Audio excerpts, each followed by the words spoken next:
cross. You God, told that's me when to start. dangerous. You told me when to start. No worries. Just caught up with the next army, mate. Well, we didn't actually. Well, our cars missed the cross. Who was that? Steve. Oh, Steve. Yeah. We're in the same crew together. Isn't that funny? We know Isn't that funny? people in common. It's a small world, isn't it? It's cool. So there you go. Yeah. That's funny. You told me when to start. Yeah, all right. No, I was that's finding the sick over in the corner and you told me when to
I just turned 8 and why? Yes, I know.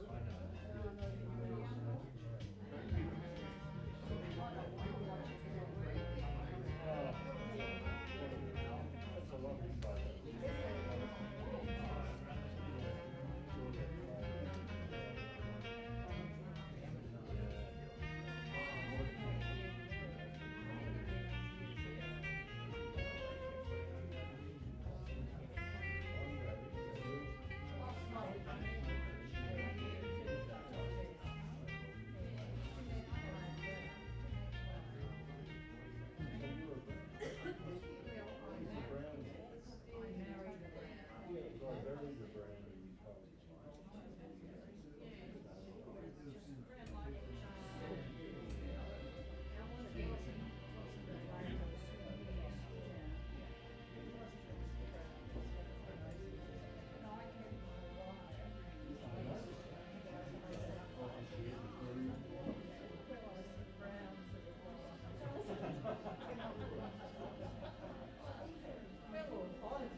They're very few.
Is this on? Hello? No, it's not. Turn it on and hope nothing squeals. G'day. Welcome. And Rhonda Lewis. Yeah, you've all come here because in some way or other you're related or you're a friend. You know in some way Rhonda Lewis, and she's brought you here today. And yeah, I'm Gary Kenny, and a friend of these two here, Chris and Jenny. And I'm from Culcairn, and that's one of my connections with Rhonda, because she had a big connection with Culcairn. And you all know where Culcairn is? Yeah, anyway, and we'll talk a little bit about her connection with Culcairn. And a while back, there was a vacant block opposite me, our place. And I looked out the kitchen window one day, and there were these two wild women dancing in the street, a couple of gang dogs. And I said to my wife, I think we've got new neighbour, or new neighbours. And of course, the two wild women were Jen and Rhonda, dancing in the street because Jen had just bought the block, the vacant block. And she moved a house all the way up from down at Geelong, the centre of the universe. Yeah.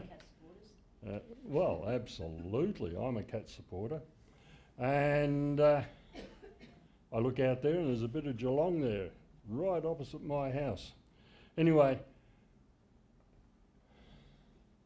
and Jen brought her house up, plonked it on the block, and all her neighbours around her were absolutely amazed at this woman putting this house there.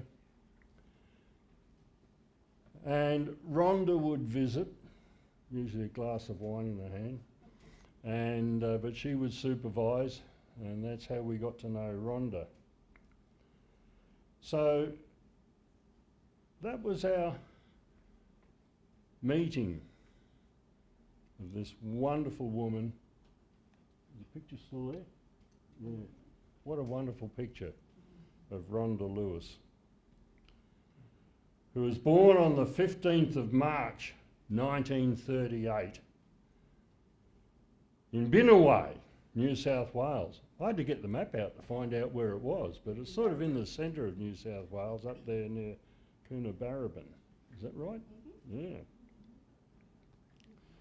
To parents Kenneth William Goyne and Vera Muriel Goyne, née Whiteley.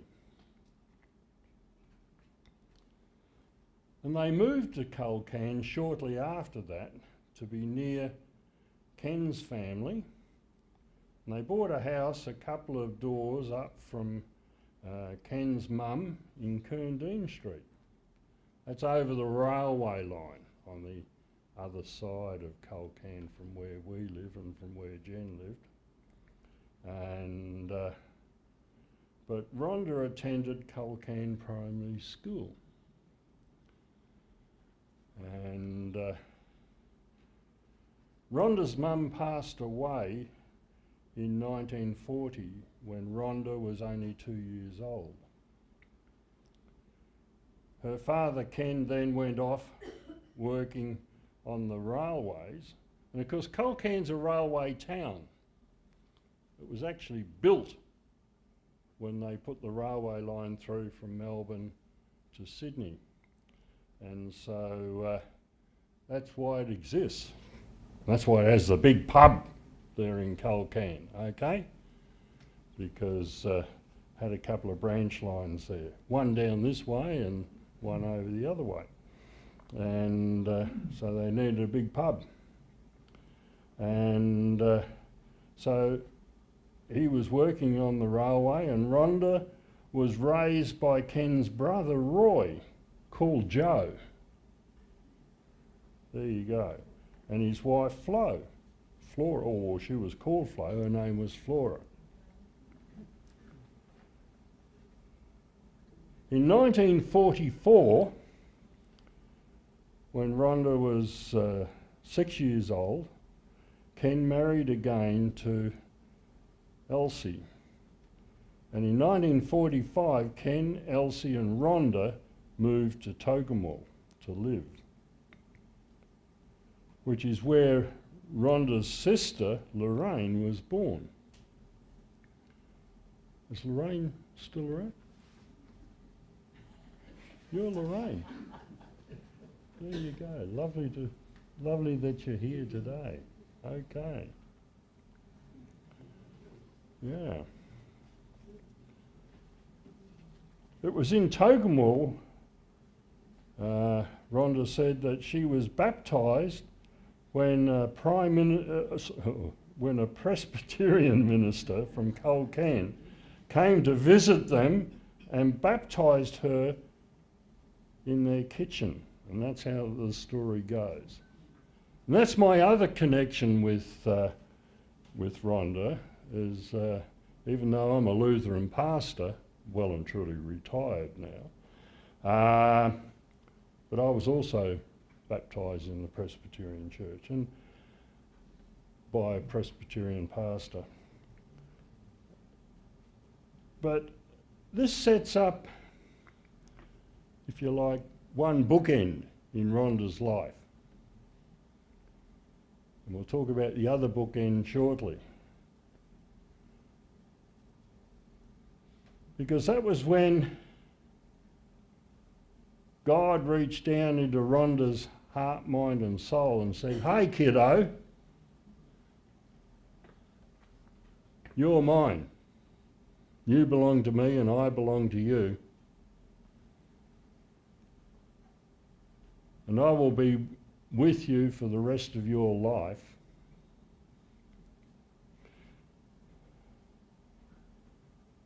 And even though you may not always follow me, I will follow you."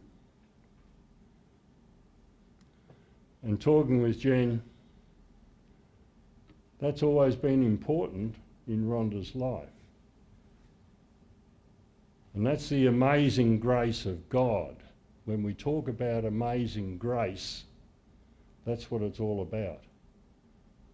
From that moment when that Presbyterian minister from Culcairn baptised Rhonda in Tocumwal, that's where that all started. And that's the first bookend that we talk about. If we talk about the bookends in Rhonda's life, that's the first one. Okay?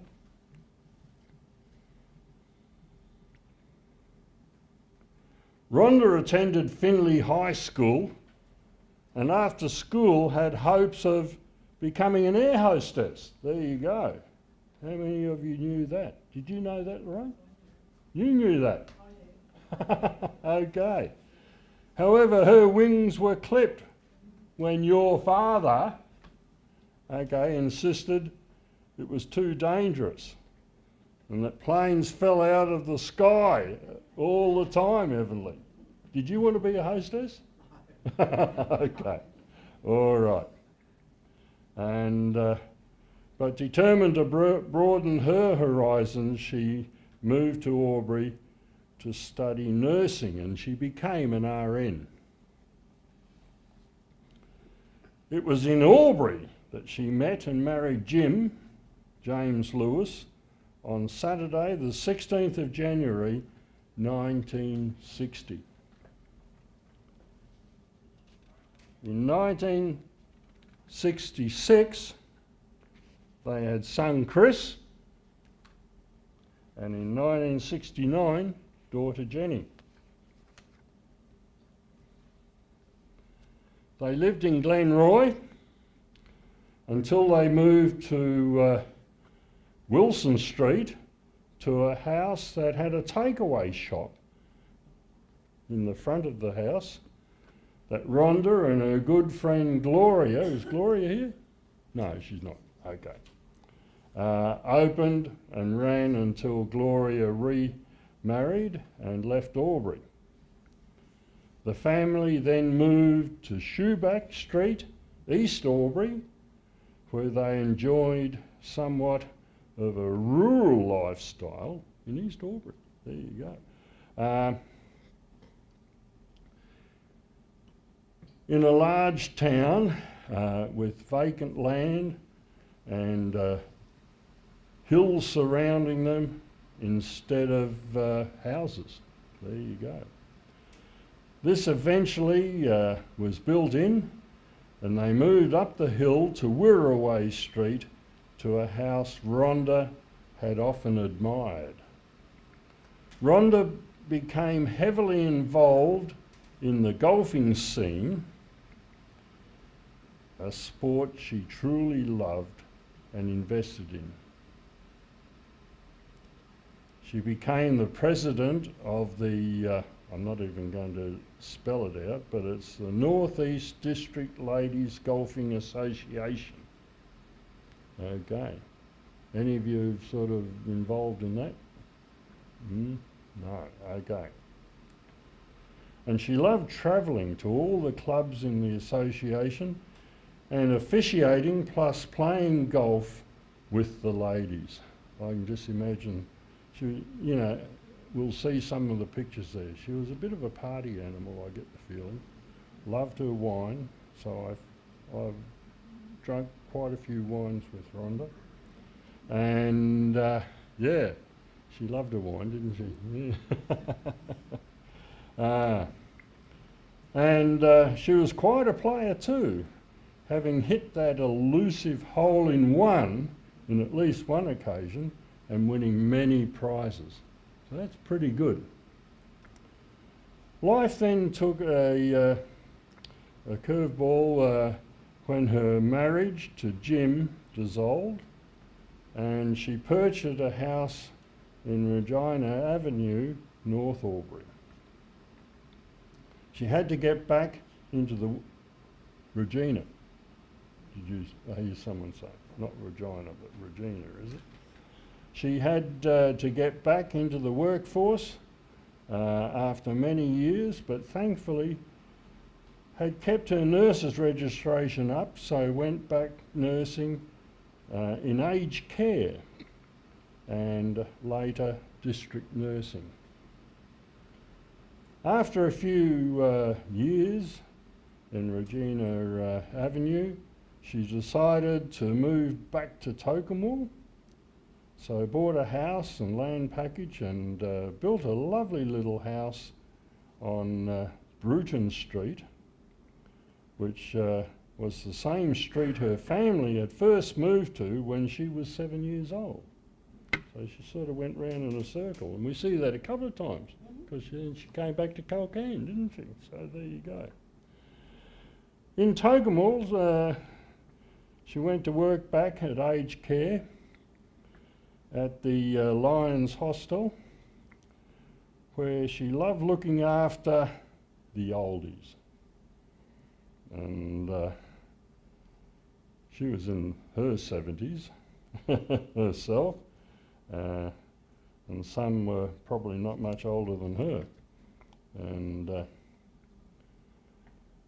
a visit to Jenny soon after her move to Bright put a forced end to her working career when she found herself on an early morning toilet trip, getting disoriented, having not turned the light on, and after taking a wrong turn, realising she was going to fall down a flight of 8 stairs, decided to jump instead of fall, and landed on a tiled floor and shattered her foot.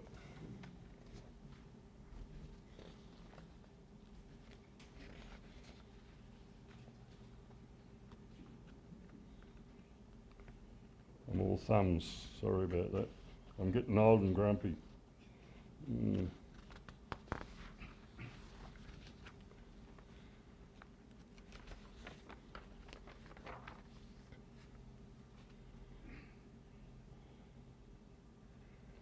This created an extended stay at Jenny's, and took a long time to heal, which it did remarkably thanks to Rhonda's determination and diligence to her physio routine. It was around this time also that her golfing days obviously came to an end due to a detached rotor cuff in her shoulder, and this was always one of the hardest things for her to have to let go of. Yeah, sort of slowed her down a little bit. And most of you have known Rhonda a lot longer than I have, and would understand what that meant to her. With the desire to have her mother closer in her advancing age, Jenny purchased a property next door to her in Porpunka, and after selling her house in Togamal, Rhonda moved in. She loved the fresh air and having the mini horses, which we'll see pictures of there, at the fence to pat and to feed, and having a glass of wine. We mentioned that before, didn't we? Yeah. Each night, often together with Jenny and Halo being the dog, while watching the sun set over Mount Buffalo. Sadly, external forces prevented this from being sustainable, and Rhonda purchased a unit in Riverwood Retirement Village in West Albury, where her and her little dog Pippa spent the COVID years, but also where many fun family card days were had with Rhonda, Jenny, Chris and Sabine. Okay, you're smiling, so it must have been good events. Definitely. With a glass of wine or two? Of course, okay, silly me. And also Rhonda's good friend Margaret. Is Margaret here? No, she's not. Okay. Okay, a few years later, Jenny had moved to Culcairn, obviously the wild dance in the street opposite my place, and was noticing a decline in Rhonda's health, and we all noticed that, highlighted by her nearly burning the house down cooking spinach in the microwave. I remember that day when you came across and talked with Jeannie about it. Jeannie's my wife, by the way. Seeking medical advice and test, an Alzheimer's dementia diagnosis came forth, and Jenny needing to be able to be there for her each day, but also wanting her to maintain her independence. She wasn't independent, was she?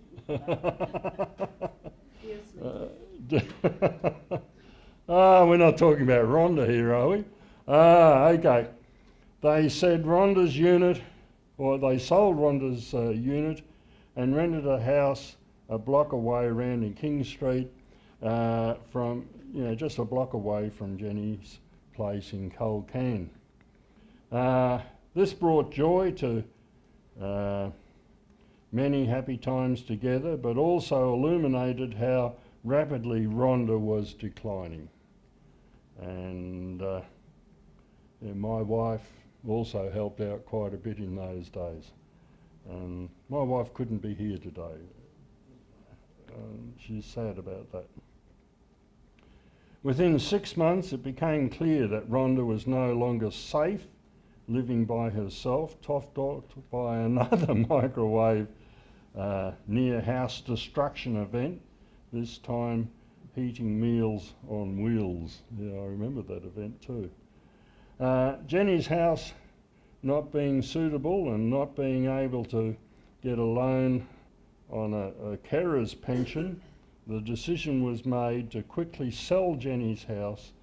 And that was a sad day for us all, wasn't it, when you had to sell your place and move down here. And to how long? So you purchased the place down here in Howlong, moved in, and had almost 2 years down here, where Rhonda was safe and cared for by Jenny, in the home that could accommodate both of them, with the help of some great carers such as Denise and Heidi. Are they here today? Heidi's here. Heidi, where are you, Heidi? Good on you, Heidi. Okay. Until it was time for her to say goodbye, surrounded by the love of both her children, Chris and Jenny.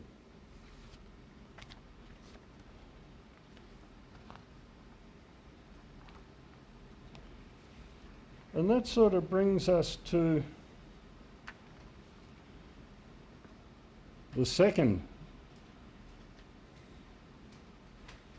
bookend in Rhonda's life.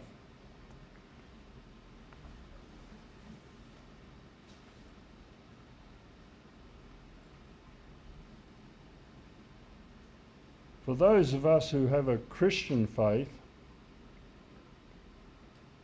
death is not the end. It's passing from this life into the next life. And that's what we call the resurrection. And the passage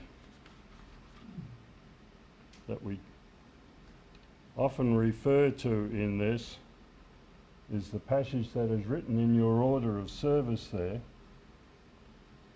And I'm going to read that because this represents the second bookend. And it's not the end of Rhonda's life. It's the end of her life here on this planet, but the beginning of the next phase of her life.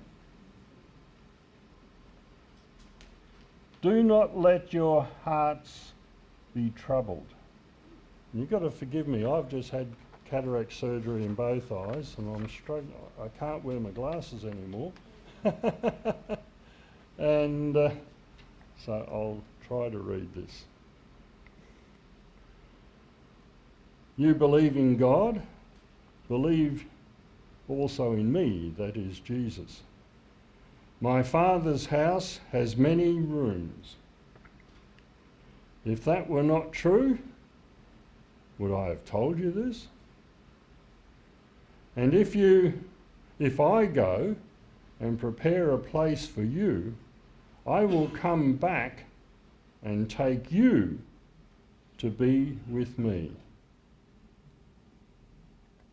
that you also may be where I am. You know the way to the place where I am going. And Thomas said to them, Lord, we don't know where you are going, so how do we know the way? And Jesus answered, I am the way, the truth, and the life, and no one comes to the Father except through me. So one bookend, Rhonda's baptism, and the second bookend is that passage which says, hey kiddo, I was there at the beginning, that's the first bookend, I'm now here for you. I will come and get you to take you where I am. In between the two bookends, we have the amazing grace of Almighty God. And Rhonda's daughter Jenny is now going to lead us in singing about that amazing grace, and the words of the song are there. Do you want them to sing or not? Yeah. You do?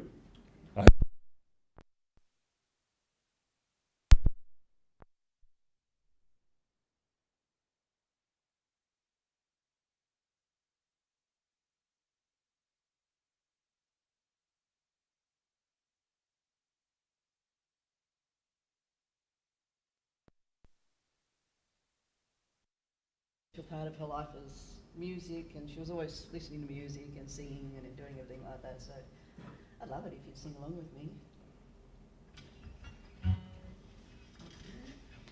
Just to make sure I sing the right verse in the right order. Don't want to go off on a tangent on you. Highly possible, highly possible. There we go. Hey? Hey? That one's not on, that's on. Hear me?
I don't know how you did that. What? There you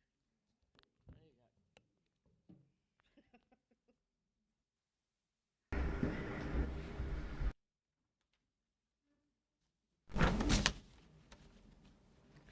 Well, thank you everyone for coming today. Really appreciate it, and everyone that's streaming in, live streaming, greatly appreciate it. I just wanted to say a few words, tell a little story through my lens of how Mum was for me. I say try because I did a little dry rehearsal the other night and I didn't make it. So You'll be good, bro. You're fine, mate. anyway, I'll give it a shot. So my journey began, I guess I'll fast forward a little bit, when I first started playing squash. Mum got me into squash because before that I was playing football, and she got sick of picking me up and taking me home and putting bad names on me. Not only wasn't I good at it, I was just getting smashed, so she decided that let's try something a little bit more calm. So she got me playing squash. A couple of years later I started getting okay at it, and then she entered me in a couple of tournaments, and I won. Oh, okay, that's good. Before I knew it, she's driving me all around Australia, entering me in tournaments. And at some point, didn't take that long, a couple of years later, The cupboard was getting full of dinner sets and glass sets and Bags. big metal tray that I never wanted, all the sorts of things a 16-year-old doesn't want. It was great. And when I turned 16, I realised I was at a tournament and an announcement came over, and first prize for the open winner, the top prize for the whole tournament, was $500. And I thought then, $500? I mean, by the time you pay for travel, accommodation, meals, there's not going to be much change left from $500. So it struck me then that there's actually no money in this. Why am I doing it? So I went home and talked to Mum at some point. I said, Mum, I don't want to be a professional squash player. Explained to her that, sorry, but there's just no money in it. Even if I spend the next 3-4 years training 7 days a week, maybe I'll win the Open, $500. I can't see how there's going to be a future in that. And Mum said, okay, well, what do you want to do? I said, well, I really, really like photography. And my main thing was, if I could ever do it, I'd love to be a television cameraman. That'd be great. She said, well, okay, pursue that. And so time came around for work experience. I applied at AMV4. They didn't take work experience students. And so Mum did the next best thing, took it on her own initiative to go down and talk to Fred McCauley at Photo Supplies, now Camera House. And she knew Fred. Fred was one of the best portrait and wedding photographers in the entire region. And she talked Fred into letting me do work experience at Photo Supplies, which I thought was great. And a little bit of a surprise, but it's like, oh yeah, that's great, okay, fine. So I did that, went down there. Thanks to the great mentoring support that I got from Fred and John Dallinger, who owned Photo Supplies. A couple of years later, I was already working as a professional photographer. So, okay, got to do what I wanted to do. 2.5 years later, I was on holidays with a mate. And I didn't know, but at the time, an ad came up in the paper. AMV4 television station were advertising a junior assistant job. Mum, knowing that's what I wanted to do, she called the manager, like the application's closed on the Friday, and I didn't get back till the weekend. She called up the manager and said, well, just explained to him that, look, my son would love to just apply for this job, that's what he really wants to do. Is there any chance you could hold off until Monday before making a decision? He'd love to just come in for an interview. And so I don't know what she said, but they agreed. So Monday morning I went in, I said, well, what do I do? And she said, well, just take some of your photos in and just show them what you do. So all right, so I went in and sat down with the manager. Grace, you will know him, Peter Pionka at the time. And he's a lovely guy. And sat down and told him what I did, and I just handed him a stack of photos and said, well, that's what I do. And he sat there and looked through the photos, and he just turned to me and said, well, all we have to do is teach you how to use the video camera. That's easy, you got the job. My dream, done. 4 years later, I got promoted. I was Cine Camera A, got promoted to production cameraman. There was only one, so I had what was, in my opinion anyway, the best camera job in here locally that you could possibly get, making the commercials and local content. So I'd made it. That was as far as I could go. About 4 years later, sitting down with Mum, she's like, what do you really want to do? I said, well, you know what I really want to do. I mean, you watch television, you look at what we do compared to what the BBC do. I mean, if I could ever do it, I'd be a BBC cameraman. That's like out of this world. That's what I'd love to do. And she said, well, for that to happen, you have to go to London. And I'm like, oh, don't know whether I'm ready for that. And she's like, well, you have to. If you want to chase your dream, you're going to have to chase it. It's not going to happen here. You're 22 years old.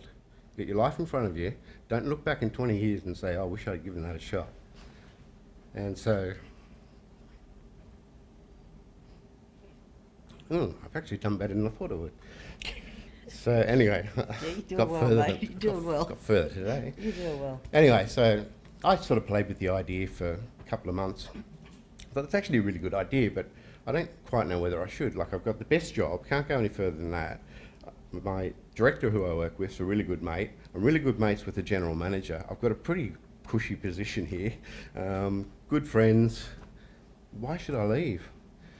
And then about 2 months after that, I'd say, Mum finally executed her, oh, I can only really call it a cunning, brilliant plan that worked.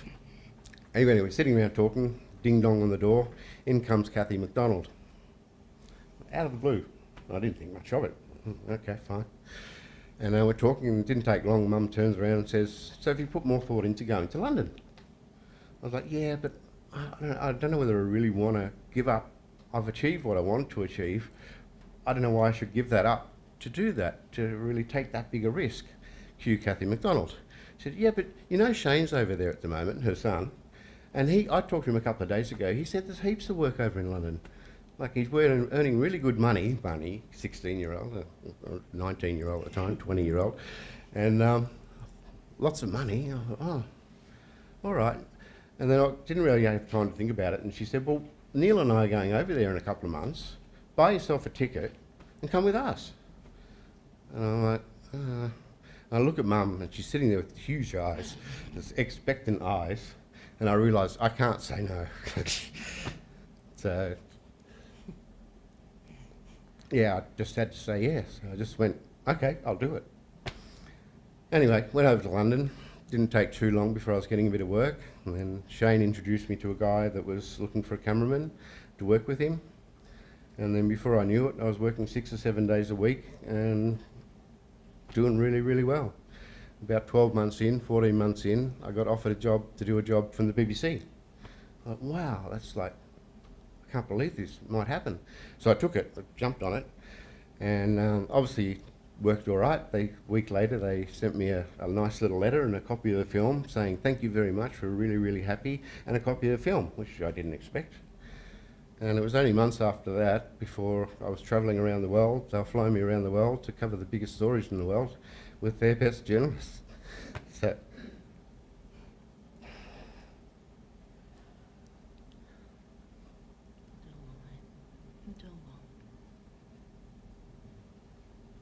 so thanks to Mum, I achieved my dream.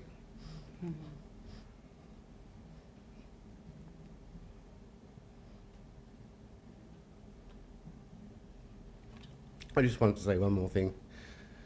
It's typical Mum. I was home at one stage and she was talking about the nursing home that she worked in. And she was a bit worried, I guess, at the time that at this stage I think she was 69. And she said, "Well, I'm getting to the point now where some of the people in here are actually younger than I am." But she just loved caring for them. And just one little story, this one guy that she really loved and had a lot of time for. Everyone always had a name, so we'll call him Fred. But she said, "Yeah, this one dear old chap, Fred, you know, he's getting old, he's frail, he doesn't have anything left. He smoked all his life. All he wants to do is go outside every now and then and have a cigarette. That's all he wants." And she couldn't understand why management rule were just, no, absolutely no way, no one's allowed to go outside. And so Mum used to grab him sometimes, take him out through an emergency exit so the guy could just go out and have a cigarette. And that just made him happy. And that's what made Mum happy, is making other people happy. So I'm going to hand you over to Jen now. I don't know whether I can go on any longer. Jen, I think, deserves a medal. She took years out of her life to take care of Mum. And I take great solace in the fact that every time I was there, Mum was always happy. She always had a smile. And that's because she knew she was being cared for and loved. So thank you, Jen.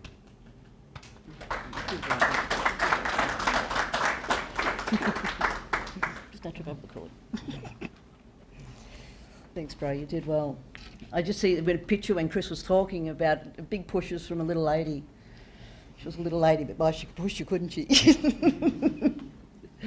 Yeah, I was going through the photos, the hundreds and hundreds and hundreds and hundreds and hundreds and hundreds of photos that Mum had. She liked a camera. But it's just amazing going through them, and it just reminded me, not that you forget, but you reminded me of how many times and wonderful times that we had together. And just of all the different times where you just have fun and do something that was really special, even if it was doing something small, she made it special, you know. She liked to fun, and she liked to make the most, she just made the most of everything.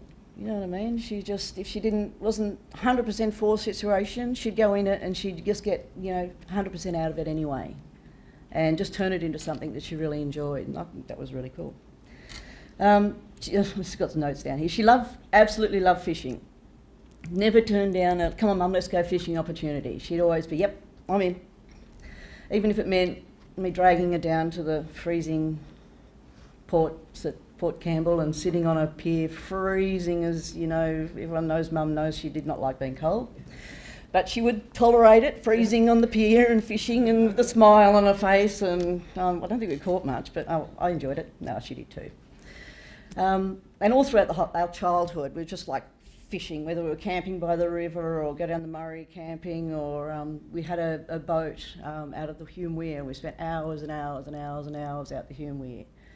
And we had this cabin cruiser called the Lady L, and it was like a full-on, had a deck above it, and we'd always have people out wherever we went. We'd always have people come with us. You know, what I mean, we'd always have a whole bunch of people on this cabin cruiser, and just fish and fun, and kids jumping off the top and doing crazy things. And let's picture mum. She used to sit inside the front.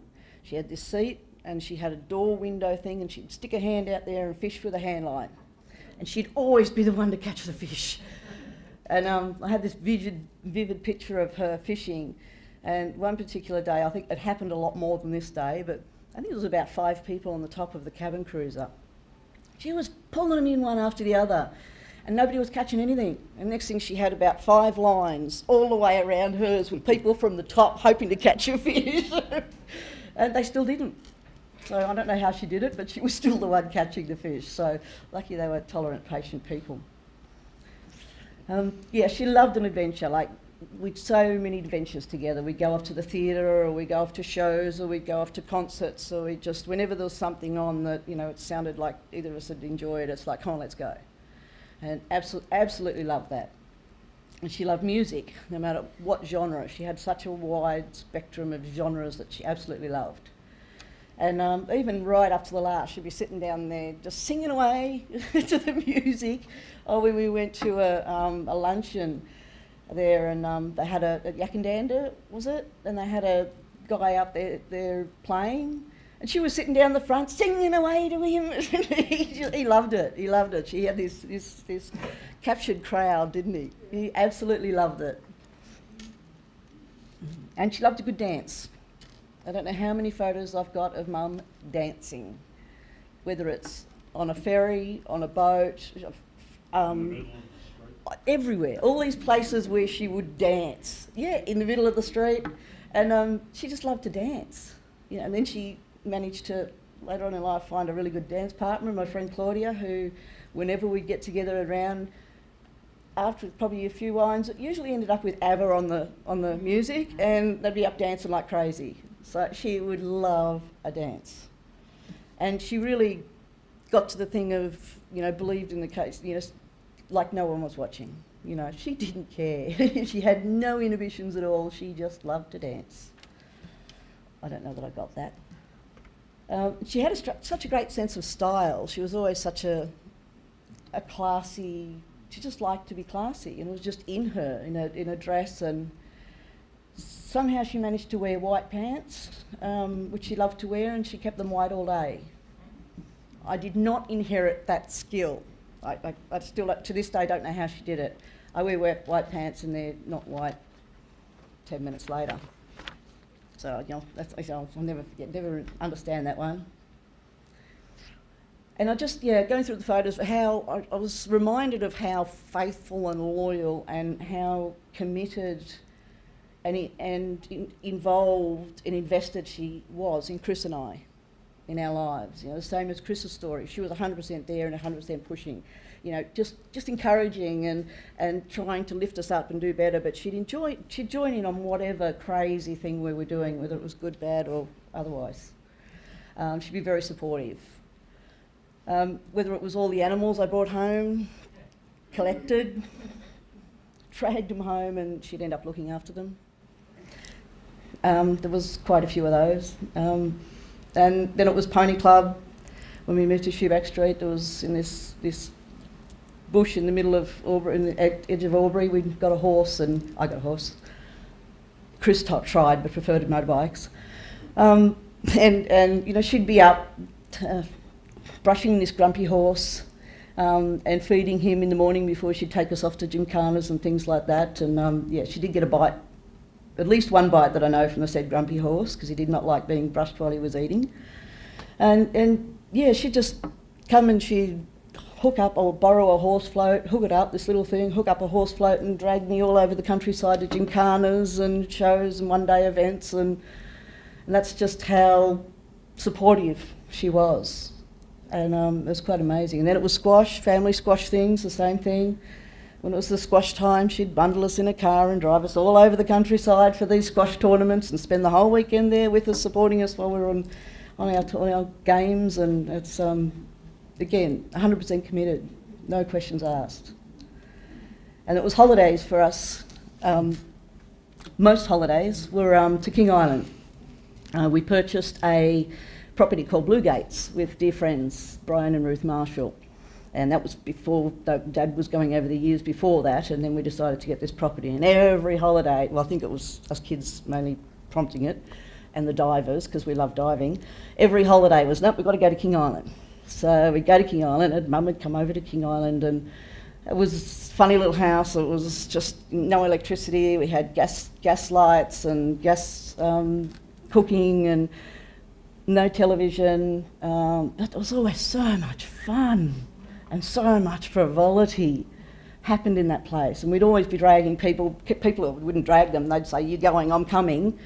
And whenever we'd hit the island, the islanders would find out that we were in Blue Gates, and then we'd have visitors popping up all over the place. So we'd always have these nights of just laughter and frivolity and just so much fun. And usually involved Mum's dear friend Ruth. Often involved them doing some crazy skit of putting a hat on and folding the brim up and taking their teeth out and singing I'm a Little Teapot in a true dag fashion. Or sitting by the ladies sitting in the beach sand having green ginger wine while myself and the guys in that were off diving and getting crayfish and abalone, and they'd be sitting there having green ginger wine. It just always had fun. You know, there was always fun and laughter to be had, and looking after us kids. And when I moved out of home and moved to Hay, New South Wales, and 3 hours away from Albury, it started the long drive visits. And I was from there. I was 5 years living in a motorhome, various locations around Victoria and New South Wales before moving to Bright. Wherever I was, Christmas, Easter, birthdays, and all the times in between. Mum would pack a little green car and a dog and just take off for miles to come and be where I was. And here there was always seafood and bubbles when it was a celebration, special occasion, and always a glass of wine or a game of crib every other occasion. We were a little bit mad on the crib. And it got to the point we had to keep buying new crib board, because we'd always write our score on the back of it. When we'd run out of room, we'd have to buy a new one because we just needed to keep score. So I think we were on a few crib boards. There's a couple over there with all the scores on it. A crazy night. So yeah, we liked our cards. It was, we liked our cards. So yeah, I just think, I don't know, for me it was just a reminder of just how much fun she loved to have. You know, I mean, going through the photos and the smiles and the laughter and the joy and I think everybody that knew her felt the same when they were with her. You know, she never felt, when you met her, when you saw her, she never felt anything but glad to see you and glad to be in your presence and let's have some fun, including a glass of wine. So yeah, she was a very special lady, and I think that, you know, I know we were blessed to have her. I know I was blessed to be able to care for her in a latter life. Hard as hell as it was, what a privilege, you know, what a privilege to be able to give her back a fraction of what she gave us, you know, and that's the way I see it. Like, she gave up, you know, I gave up a little bit for her. I mean, she gave up how many years of her life looking after me and us when we were kids and growing up, and I didn't even stop, you know, she was always looking after her kids. She always did, that's what she did. So yeah, so I just very thankful, and thanks for coming and sharing and celebrating with us. Live a life well lived. Thank you.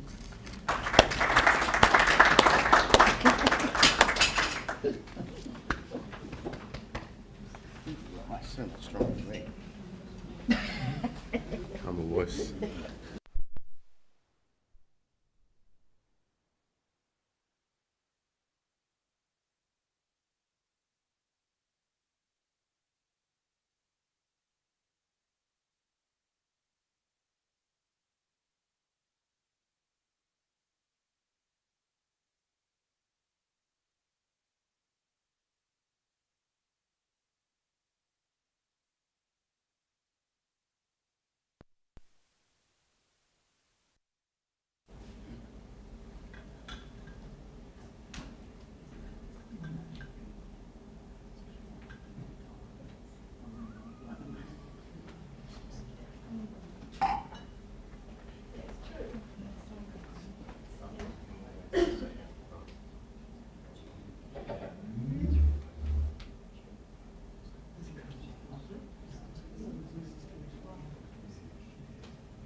Precious memories, unseen angels, sent from somewhere to my soul.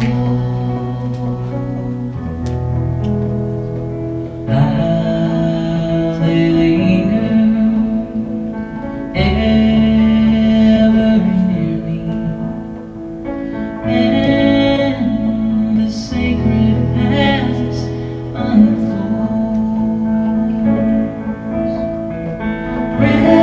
Precious memories, how they linger,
full of joy, bringing joy into our hearts, into other people's lives. Yeah, everyone who met her. Just wonderful.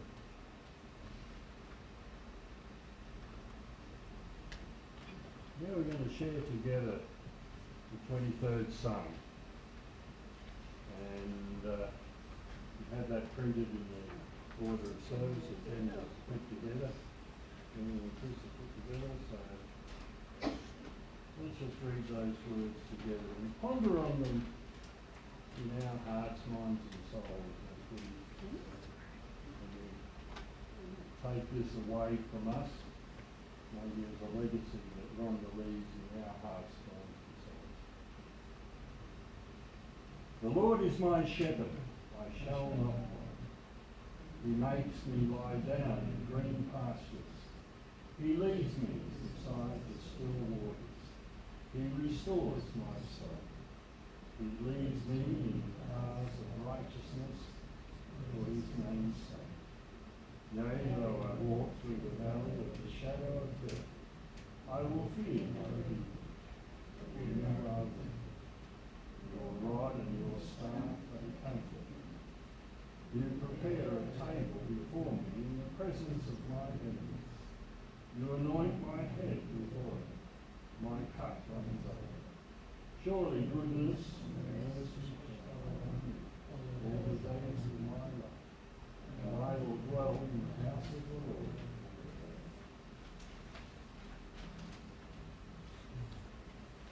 That brings us to the close of the celebration of today of Rhonda's life. And and some of you have come quite a distance. Who thinks they've come the furthest today?